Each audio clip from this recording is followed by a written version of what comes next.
On peut peut-être dire en effet un mot de la position du pape François qui vient de disparaître et qui était un soutien de la cause palestinienne.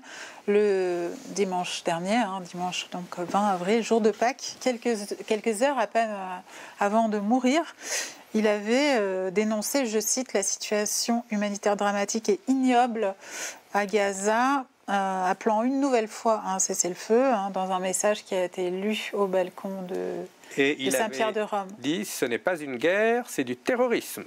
Le pape François a utilisé l'expression terrorisme pour qualifier les exactions israéliennes. Pour moi, c'était l'une des dernières autorités morales dans le monde.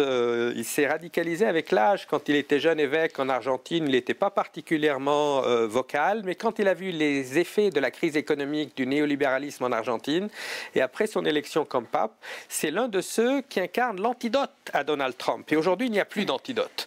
Le monde il y a une trumpisation du monde, une israélisation du monde également. On parlait des procès ici en France. Aux États-Unis, avant, il y avait une tradition du premier amendement où les gens pouvaient dire quasiment ce qu'ils voulaient. Et aujourd'hui, sans même qu'il ne sache ce qui lui est reproché, ce jeune étudiant de Columbia qui avait sa carte verte, dont la femme est américaine, enceinte de 8 mois, se retrouve envoyé avec une lettre de cachet sans qu'on ne lui explique ce qui lui est reproché. Non seulement on ne lui explique pas, mais on dit qu'il n'a rien fait d'illégal. Donc on est purement dans le délit d'opinion et que cela se passe au pays de la liberté d'expression, ça en dit long sur notre époque.